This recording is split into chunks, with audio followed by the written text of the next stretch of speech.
નમસ્તે વિદ્યાર્થી મિત્રો, હોમ ટ્યુશન ક્લાસીસમાં આપનું સ્વાગત છે। આજે ધોરણ 9 થી 12 વિષય અંગ્રેજી અને ધોરણ 12 ની અંદર અને ધોરણ 10 ની અંદર આજે હું જે ટોપિક ભણાવવા જઈ રહ્યો છું એ છે ક્લાસિફિકેશન ઓફ ફંક્શન્સ। અને 10મા અને 12માની બોર્ડની પરીક્ષામાં 6 માર્ક્સનું પૂછાય છે। एक वाक्य ओळखવાનું પૂછાય છે, એક વાક્ય કમ્પ્લીટ કરવાનું પૂછાય છે। ધોરણ 10 ની અંદર તમને A અને B એમ A માંથી અને B માંથી ઓળખવાનું પૂછાશે, જ્યારે 12મા ધોરણની અંદર વાક્યને આપણે આઈડેન્ટિફાઈ કરવાનું છે, એટલે ઓળખવાનું છે, અને બીજા 3 એક વાક્યો આપેલા છે એ વાક્યોને કમ્પ્લીટ કરવાના રહેશે। આમ કરીને 6 માર્ક્સનું બોર્ડની પરીક્ષામાં 10મા અને 12માની અંદર ફંક્શન્સ જે પૂછાય છે, જે મહત્વનો ટોપિક છે। બીજું કે જેટલું ગ્રામર શીખ્યા છો એ દરેક ગ્રામરના દરેક ટોપિક આની અંદર લઈ લીધેલા છે, અને એને આપણે ઓળખીને એની વાક્ય રચના જાણીને એ વાક્ય આપણે કમ્પ્લીટ કરવાનું રહેશે। તો મિત્રો જોઈએ identify the functions, complete the sentence. એટલે એક વખત શું કહે છે કે ભાઈ ફંક્શનને ઓળખો અને વાક્યને કમ્પ્લીટ કરો, એમ બે ટોપિક આની અંદર મેં સમાવ્યા છે। તો મિત્રો પહેલો એક ટોપિક છે કે શોઈંગ અથવા એક્સપ્રેસિંગ રિઝલ્ટ, એટલે મીન્સ કે પરિણામ દર્શક ક્રિયા વિશેષણ રૂપ ઉપવાક્ય। તો અહીંયા એડવર્બ ક્લોઝ ઓફ ટાઈમ એ ટોપિક છે કે જેની અંદર આપણે રિઝલ્ટ બતાવી શકીએ, બરાબર। તો એમાં આપણે કેટલાક શબ્દો છે કે જે identification of words, identification word એટલે કે જ્યારે વાક્યને આપણે ઓળખવું છે પરીક્ષાની અંદર તમને એક વાક્ય આપેલું હોય અને એ વાક્યને આપણે જ્યારે ઓળખવાનું આવે ત્યારે આપણે વાક્યમાં રહેલો જે ઓળખ સૂચક શબ્દ જે છે એ શબ્દને જો ઓળખીશું તો આપણે એ વાક્યનું નામ આપણે લખી શકીશું કે ભાઈ શોઈંગ રિઝલ્ટ અથવા એક્સપ્રેસિંગ રિઝલ્ટ એવો આપણે જવાબ લખી શકીએ। તો અહીંયા કેવા કયા શબ્દો છે આપણે જોઈએ। એક તો સો છે, therefore છે, સો એટલે તેથી, therefore એટલે પણ તેથી, ટુ એટલે વધારે પડતું, ઇનફ એટલે પૂરતું, અને સો ધેટ એવું કે જે, સચ ધેટ એટલે એવું કે જે। આ શબ્દો જો તમને વાક્યની અંદર દેખાય તો તમે આ પોઈન્ટ લખી શકો કે ભાઈ શોઈંગ અથવા એક્સપ્રેસિંગ રિઝલ્ટ છે, બરાબર। તો એક્ઝામ્પલ જોઈએ તો એમાં શું કહે છે કે ભાઈ Chhaya is too stupid to finish the work. તો અહીંયા આપણને દેખાય છે ભાઈ કયો શબ્દ દેખાય છે કે ટુ સ્ટુપિડ। તો એ ટુ પરથી અને આ ટુ પરથી આપણને ખબર પડે કે આ શોઈંગ રિઝલ્ટ છે અથવા એક્સપ્રેસિંગ રિઝલ્ટ છે। બીજું વાક્ય કે ભાઈ this mobile is enough chip two by. તો અહીંયા ઇનફ શબ્દ આપેલો છે, ટુ પર ખબર પડી જાય કે ભાઈ આ ઇનફ છે, ટુ છે, અને બીજો એક શબ્દ છે ભાઈ સો ક્લેવર અને ધેટ। તો આના પરથી પણ આપણને ખબર પડે કે આ શું છે ભાઈ શોઈંગ એક્સપ્રેસિંગ રિઝલ્ટ છે। એક એક્ઝામ્પલ બીજું પણ છે કે ભાઈ Disney World was such an intelligent that everybody praised him. તો અહીંયા પણ આપણને એક શબ્દ દેખાય છે કે ભાઈ સચ અને ધેટ। તો આ વાક્ય પરથી પણ આપણને ખબર પડે, આ શબ્દો પરથી પણ આપણને ખબર પડે કે આ વાક્ય શોઈંગ રિઝલ્ટ નું છે, એક્સપ્રેસિંગ રિઝલ્ટ નું છે। તો પરીક્ષાની અંદર તમને શોઈંગ રિઝલ્ટ અથવા એક્સપ્રેસિંગ રિઝલ્ટ એમાંથી કોઈ પણ એક ઓપ્શન આપેલું હોય તો બંનેમાંથી જે આપેલું હોય એ તમે લખી શકો છો, એ દર્શાવી શકો છો। તો બીજો ટોપિક જોઈએ તો એમાં આપણે આપી છે કે ભાઈ talking about people, place, thing. તો આવું પણ આપણને પૂછી શકે એ વાક્યને પણ ઓળખવું હોય તો કેવી રીતે ઓળખી શકાય। અહીંયા પીપલ છે, પ્લેસ છે, થિંગ છે, એટલે મીન્સ કે રિલેટિવ ક્લોઝ કહેવાય, એને આપણે શું કહીશું કે રિલેટિવ, એટલે મીન્સ કે સંબંધિત ઉપવાક્ય, સંબંધદર્શક ઉપવાક્ય કહી શકાય। એના આઈડેન્ટિફિકેશન વર્ડ્સ છે કે ભાઈ such as, the same as, almost the same, like, unlike, similar to, differs from. આવા શબ્દો પરથી આપણને ખબર પડે કે આ વાક્ય ટોકિંગ અબાઉટ પીપલ છે, ટોકિંગ અબાઉટ પ્લેસ છે, ટોકિંગ અબાઉટ થિંગ છે, એના પરથી આપણને ખબર પડે। આ શું કહેવા માટે કે લોકો, સ્થળ કે વસ્તુ સંબંધિત વાત કરવા માટે આપણે ટોકિંગ અબાઉટ પીપલ એવો ઓપ્શન આપણને આપેલું હોય તો એ ઓપ્શનને આપણે લખી શકીએ પરીક્ષાની અંદર કે this is the talking about thing, this is the talking about people, this is the talking about place.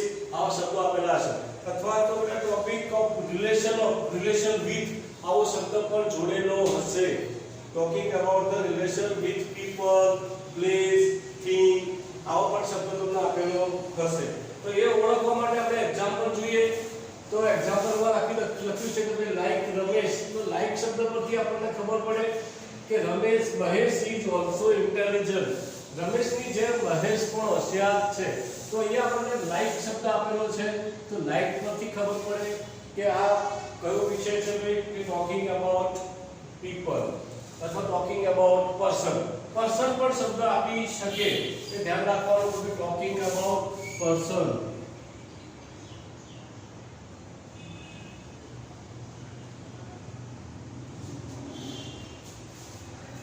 બીજું એક્ઝામ્પલ છે કે my thoughts are quite like. તો અહીંયા અલાઇક જેવો શબ્દ છે તો એના પરથી પણ આપણે ઓળખી શકીએ. બીજું એક વાક્ય છે કે his personality is quite different from mine. મારી પર્સનાલિટીથી તેની પર્સનાલિટી કંઈક જુદી જ છે. તો એ ડિફરન્ટ ફ્રોમ અહીંયા આપણને શબ્દ આપે છે કે ડિફરન્ટ ફ્રોમ. તો એના પરથી પણ આપણે ખબર પડી શકે કે આ ટોકિંગ અબાઉટ પીપલ વિશે વાત છે. બરાબર. ચોથું વાક્ય છે કે his interest is as the same as hers. તો અહીંયા same as નો ઉપયોગ કરેલો છે.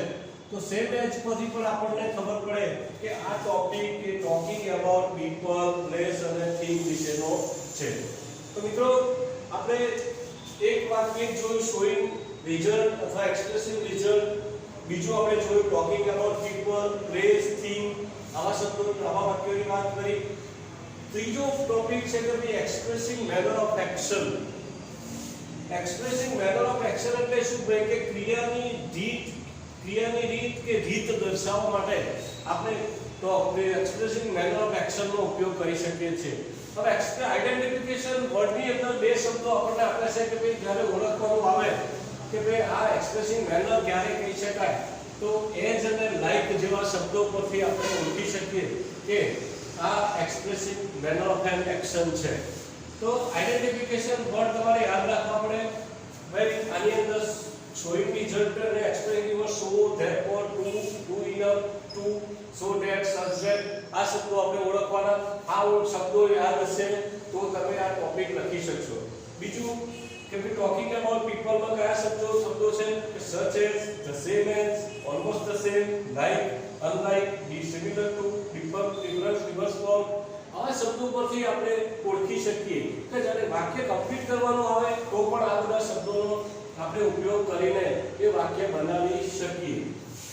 બીજું આપણે ત્રીજું પર જોયું કે એક્સપ્રેસિંગ મેનર ઓફ એક્શન એમાં બે શબ્દો છે. કયા બે શબ્દો છે? Identification of words. તો એઝ અને લાઈક શબ્દ છે. તો એનું એક્ઝામ્પલ જોઈએ કે ભાઈ Rajesh dances as Akshay does. તો અહીંયા આપણે એઝ નો ઉપયોગ કર્યો. આ એઝ ઉપરથી આપણને ખબર પડે અને પાછળ નામ આપેલું હશે. શું આપેલું છે ભાઈ? નામ. અને પાછળ ડુ, ડઝ અથવા ડીડ જેવા શબ્દોનો ઉપયોગ થયેલો હશે. તો એના પરથી આપણને ખબર પડે કે આ વાક્ય એક્સપ્રેસિંગ મેનર દર્શાવે છે. બીજું વાક્ય જોઈએ કે મીના રન્સ લાઈક અ રનર. તો અહીંયા આપણે લાઈક શબ્દનો ઉપયોગ કર્યો છે. તો એના પરથી પણ આપણને ખબર પડે કે આ વાક્ય expressing manner of an action સૂચવે છે. તો આપણે ત્રણ પ્રકાર જોયા. ચોથો પ્રકાર જોઈશું મેકિંગ સપોઝિશન. મેકિંગ સપોઝિશન એટલે શું કે ભાઈ કોઈ અનુમાન દર્શાવવા કે ધારણા સૂચવવા માટે આપણે મેકિંગ સપોઝિશન વાપરીએ છીએ. એ વાક્યનો ઉપયોગ કરીએ છીએ. તો એની અંદર આઈડેન્ટિફિકેશન વર્ડ્સ છે. કયા વર્ડ છે ભાઈ? એક શબ્દ છે ખાલી કયો ભાઈ? As if. એઝ ઇફ એટલે શું ભાઈ? જાણે કે. એઝ ઇફ નો મતલબ શું થાય? જાણે કે. એટલે એ શું બતાવે છે? ધારણા બતાવે છે, અનુમાન દર્શાવે છે. હવે એ એઝ ઇફ જ્યારે વાપરતા હોય ત્યારે ધ્યાન શું રાખવાનું કે પહેલા એઝ ઇફ પછી કયા શબ્દો આવે છે. એઝ ઇફ પછી કોઈ કર્તા આવે અને પછી વર શબ્દને વિશે આપણે વેર કહીએ છીએ આપણી ગુજરાતી લેંગ્વેજનો ઉચ્ચારણમાં. વેર અને પછી નામ આવે. શું આવે ભાઈ? નામ આવે. તો આ એક ફોર્મ્યુલા છે કે એઝ ઇફ પ્લસ કર્તા પ્લસ વેર પ્લસ નામ. તો આ એઝ ઇફ પરથી ખબર પડે કે ભાઈ આ મેકિંગ સપોઝિશન છે. તો દાખલા તરીકે જોઈએ તો બે એક્ઝામ્પલમાં જોઈએ કે Hiren teaches English. Hiren teaches English આ મુખ્ય વાક્ય થયું. આટલાથી ગૌણ વાક્ય થશે અને આપણે એને જોડીશું સર આપણે એઝ ઇફ થી. તો એઝ ઇફ હી વેર, એ જે હિરેન છે તો એ હી લીધું અને એના પછી વેર શબ્દનો ઉપયોગ કર્યો અને પછી નામ કોઈ ઇંગ્લિશ ટીચર છે કે ડોક્ટર છે, ટીચર છે, પછી ફિલ્મ એક્ટર છે, આવા શબ્દોનો આપણે આવા શબ્દોનો આપણે ઉપયોગ કરી શકીએ છીએ. તો એઝ ઇફ આવે તો સમજી જવાનું કે મેકિંગ સપોઝિશન. હવે બીજું વાક્ય જોઈએ તો she acted the drama. She acted the drama. તો અહીંયા આ મુખ્ય વાક્ય થયું સી એક્ટેડ ધ ડ્રામા. આપણે જોડી સરળથી એઝ ઇફ થી જોડ્યું અને અહીંયા કરતા સી છે તો અહીંયા સી મૂકવાનું, પછી વેર શબ્દ આપણે યુઝ કરતા હતા કે વેર યુઝ કરીશું એન એક્ટ્રેસ. તો અહીંયા નામ મૂક્યું એન એક્ટ્રેસ. એવી રીતે ડ્રામા નું શું કહે છે કે ભાઈ એક્ટિંગ કરે છે કે જાણે કે તે પોતે એક્ટ્રેસ ના હોય એવું આપણે અનુમાન કરવા માટે આપણે કયા વાક્યનો ઉપયોગ કરીશું? મેકિંગ સપોઝિશનનો ઉપયોગ. ચાર પ્રકાર જોયા. પાંચમો પ્રકાર છે કે શોઈંગ કોન્ટ્રાસ્ટ. અને બીજી રીતે પણ પૂછે કે ભાઈ એક્સપ્રેસિંગ કોન્ટ્રાસ્ટ. તો આ શું બતાવે છે કે વિરોધ બતાવે છે. વિરોધ દર્શાવતું વાક્ય જ્યારે આવે, વિરોધ દર્શાવતું જ્યારે વાક્ય આવે ત્યારે આપણે શોઈંગ કોન્ટ્રાસ્ટ લખવાનું અથવા એક્સપ્રેસિંગ કોન્ટ્રાસ્ટ એને ઓળખવાનું છે. અહીંયા આઇડેન્ટિફિકેશન વર્ડ છે. એક છે ધો, although, however, as, but, yet, still, in spite of, despite. આ બધા જે શબ્દો છે વિરોધ બતાવે છે. શું દર્શાવે છે ભાઈ? વિરોધ. અને દર્શાવતા વાક્યોમાં આપણે એનો આન્સર આપણે લખીશું શોઈંગ કોન્ટ્રાસ્ટ અથવા એક્સપ્રેસિંગ કોન્ટ્રાસ્ટ. એ એક્ઝામ્પલ જોઈએ તો ધો અથવા although બંનેમાંથી એક આપણે લઈ શકીએ છીએ. ધો he is poor. એ કરતા પહેલી ક્રિયાપદ પછી વિશેષણ આવે એટલે ધ્યાન રાખવાનું. ધો although he is poor, he is honest. અહીંયા પાછળનું વાક્ય મુખ્ય વાક્યના અનુસંધાનમાં પાછળનું વાક્ય વિરોધ બતાવે. અહીંયા પુઅર છે પણ કેવો છે કે ઓનેસ્ટ છે, છતાં પણ ઓનેસ્ટ છે. એટલે અહીંયા મતલબ થાય છતાં પણ. અહીંયા મતલબ શું થાય? છતાં પણ અથવા પણ. તો એ દર્શાવવા માટે આપણે શોઈંગ કોન્ટ્રાસ્ટ અથવા એક્સપ્રેસિંગ કોન્ટ્રાસ્ટ મૂકીએ છીએ. although he is poor, he is honest. Second sentence છે કે ભાઈ however rich he was. એટલે કહેવાનો મતલબ છે કે however પછી એ વિશેષણ પહેલું આવે, પછી કર્તા અને ક્રિયાપદ આવે. તો આ ધ્યાન રાખવાનું. however નું વાક્ય જ્યારે બી બનાવો ત્યારે however પછી વિશેષણ પહેલું મૂકવાનું અને પછી કર્તા ક્રિયાપદ મૂકવાનું. તો however rich he was, he could not buy a car. અહીંયા ભૂતકાળ હોય તો પાછળ could not આવે, અહીંયા વર્તમાનકાળ હોય તો can not આવે. એ ધ્યાન રાખવાનું. તો અહીંયા however rich he was, he could not buy a car. કે શ્રીમંત હતો છતાં પણ ગાડી ખરીદી શક્યો નહીં. એટલે અહીંયા વિરોધ બતાવે છે. શું બતાવે છે? વિરોધ. ત્રીજું વાક્ય જોઈએ કે in spite of. in spite of એટલે હોવા છતાં. તેની પાસે શું કહે છે કે તે ઇન્ટેલિજન્ટ હોવા છતાં, in spite of his being intelligent. in spite of એટલે ભાઈ છતાં પણ, અને તે શું કહે છે કે ઇન્ટેલિજન્ટ હોવા છતાં he cannot get first class. તે ફર્સ્ટ ક્લાસ મેળવી શકતો નથી. તો અહીંયા પણ વિરોધ બતાવે છે. માટે આપણે શું બતાવીશું? કે શોઈંગ કોન્ટ્રાસ્ટ, એક્સપ્રેસિંગ કોન્ટ્રાસ્ટ. ચોથું વાક્ય જોઈએ કે she runs fast. she runs fast. અહીંયા આપણે but નો ઉપયોગ કર્યો. શેનો ઉપયોગ કર્યો ભાઈ? but. she runs fast, એ ઝડપથી દોડે છે. she cannot win the race. પણ શું કહે છે? રેસ જીતી શકતી નથી. તો અહીંયા પણ આપણે શું બતાવ્યું ભાઈ? but નો ઉપયોગ કર્યો. આપણે પાંચ આજે અત્યારે હાલ આપણે શીખી રહ્યા છે અને બીજા લેક્ચરમાં પણ આપણે જોઈશું બીજા ક્લાસિફિકેશન ઓફ ફંક્શન. તો મિત્રો આટલા તમે મોઢે કરજો, યાદ કરજો, વાક્ય બનાવવાનો પ્રયત્ન કરજો, ઓળખવાનો પ્રયત્ન કરજો. એક્સરસાઇઝમાં ઘણા બધા વાક્યો આપણને આપેલા હશે તો એનો ઓળખો.